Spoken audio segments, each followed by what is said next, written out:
kuwani waa dhalinyaro ku nool magaalada Muqdisho waxay si koox ah isaga wareysanayaan isla markaana u sheekaysanayaan dhawaaqa ka soo yeedhay dawladda Turkiga ee ahaa inay furtay xuduudda ay la wadaagto wadanka Giriga sidii ay fursadaas uga faa'iideysan lahaayeen oo ay dalka uga tahriibi lahaayeen laakiin tahriibka dhalinyaradani way ku kala aragti duwan yihiin waxaana sidoo kale muuqata in midba midka kale uu isku dayayo inuu aragtidiisa ku qanciyo kan kale qaar baa qaba inay tahay fursadii ugu weyneyd ee wadamada Yurub ku gali lahaayeen halka qaar kale ay qabaan aragti taasi ka bedelan oo ah in tahriibku uusan ahayn mid wanaagsan isla markaana ay ku xiindaaban yihiin dhibaatooyin fara badan Mustafa Yusuf hadda waa fiisa suge waxa uu hamigiisu yahay inuu tahriib ku galo dalka Turkiga isagoo wasi gudbi doona dalalka reer Yurub waxaan weydiiyay sababta ku dhalisay in go'aankaasi uu qaato isagoo dalkiisa hooyo jooga dhibaato mu arko sababtoo waxa dhibaato arkaa joogista magaaladan Muqdisho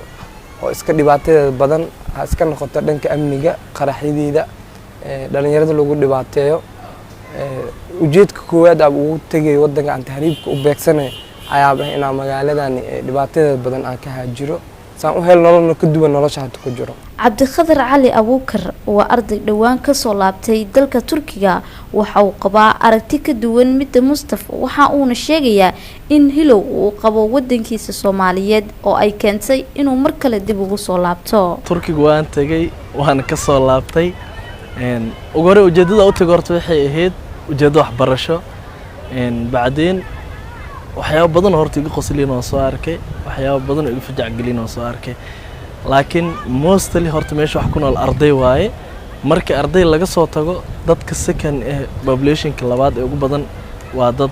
macnaha u imaadeen in wadankii ka sii baxaan Turkiga dhalinyaro fara badan oo calashaan tahriib iyo waxyaabo socdaan ma aqaan kale waxay ku sababeynayaan u baxayaan laakiin waxbarasho ujeedka u baxay ujeedka u soo laabtana waxay tahay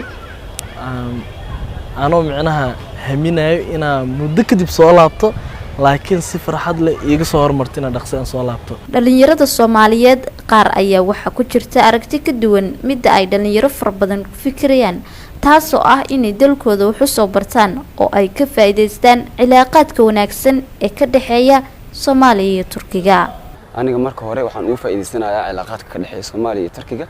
maadaama Soomaaliya iyo Turkiga cilaaqaadka ka dhaxeeya uu yahay mid weyn adan rajeynaya inuu sii noqdo mid wax badan sii jira haddana markan waxaan rajeynayaa anigu ka sii faa'iideysanayaa Turkiga iyo Soomaaliya cilaaqaadkooda ka dhaxeeya inuu yahay mid wanaagsan markan waxaan rajeynayaa teknolojiya ahaan waxbarasho ahaan caafimaad ahaan insight marka ay tahay Soomaaliya iyo Turkiga inuu ugu faa'iideysto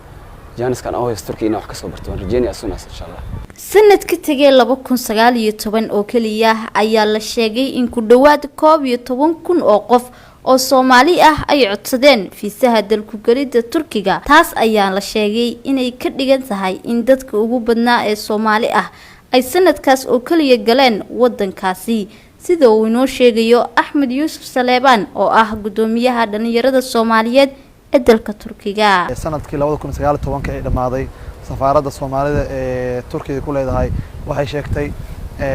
in 11,000 oo qof ay codsatay fiisaha dalka Turkiga 7,000 oo kamid ahna ay wadanka galeen oo fiisaha ay heleen halka 4,000 oo kamid ahna ay diidma qaateen ama reject ay qaateen marka meesha waxa ka dhici kartaa in 7,000 oo qof oo Soomaali 1 year ama hal sano ay galaan wadanka Turkiga inay tahay dad aad u badan Turkiga muddooyinkii dambe cilaaqaadka uu leeyahay Soomaaliya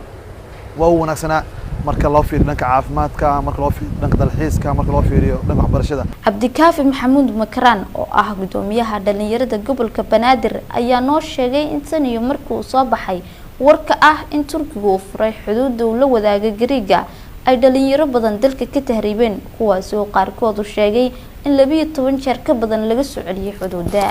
maantana dalka Turkiga oo furay xuduudihii la lahaa Giriga haddana dhalinyaradii xami galay inay sii tahriibaan runtii waa waxyaabo runtii aad iyo aad aan u dhihi karno oo loo xumaa kara sababtoo ah qof dhalinyaro ah oo haddana xamigiisa ah inuu wax barto haddana inuu wadankii oo waxbarashada u tago inuu haddana kasii tahriibo wax qurux badan maahan rafaad ay marayaan maalin hore waxaa arkay wiil dhalinyaro ah oo dhahay markii 12 jeer ayaan isku day inaan tahriibo haddana ii suurtagali weys marka 12 kaas jeer aad maanta baxayso 12 jeer waxa ka gubahay lacag ka gubanayso magaalada dalxiiska ah Istanbul ayaa ah meelaha ugu badan ee ay ka baxaan dadka tahriibayaasha ah waxaana jirta erebixin caan ah oo Soomaalida ku nool dalka Turkiga ay isku taqaano taasi oo ah jaf oo micna ahaan noqonaysa tahriib sida uu mar kale inoo sheegayo Axmed Yuusuf Saleeman gudoomiyaha dhalinyarada Soomaaliyeed ee dalka Turkiga erebixin waxaa jirta marka qofka kasta ee Turkiga jooga uu yaqaan oo loo yaqaan jaf macnaha meel socod waaye laakiin Soomaalida isku yaqaan erebixin ah jafta aad macnaha waa tahriib waaye lacago waxaa la sheegi jiray sida aan ku maqlay 2,500 $3,000 in lagu tahriibo oo qofka Istanbul looga wado xadka la geeyo xadka uu ka talaabo wabiga kadib gaar lagu qaado caasimada labaad ee Greega la geeyo kadib halka uu ka raaco tareemo iyo wax uu ku tago Athens caasimadii Greega gudoomiyaha dhalinyarada gobolka Banaadir Cabdikaafi Makraan ayaa ugu baaqay dhalinyarada Soomaaliyeed ee dalka ku nool inay noloshooda halis u galin tahriibka taasoo bedelkeeduna ay tahay inay yimaansadaan dalkooda hooyo tahriibkan faraha badan ee u qulqulayaan ee dalka ugu baxayaan inay joojiyaan dalkooda ku noolaadaan dalkaaga waxa la daran ku joog way hadda waxaad ogtihiin cudurro badan hadda dilaacay waxaad ogtihiin dalalka hadda Yurub saameyn inuu ku yeelo marka dalkeena waa dal muslima waa dad 100% Soomaali ah inaan dalkeena joogno wixii aan helayna ha yaraadaano inaan ku noolaano muddooyinka u dambeeyay waxa aad u soo shacbaxayay in Soomaalidu ay tagaan dalka Turkiga arrimo la xidhiidha waxbarasho ay dhalinyaradu inta badan u tagaan Turkiga balse fursadahaasi kama faa'iideystaan oo waxay door bidaan in ay ka sii tahriibaan Turkiga ayaa Soomaalida u noqday marin fudud oo ay ku gaari karaan qaaradda Yurub qarash badan ayaa kaga baxa naftoodana halis ay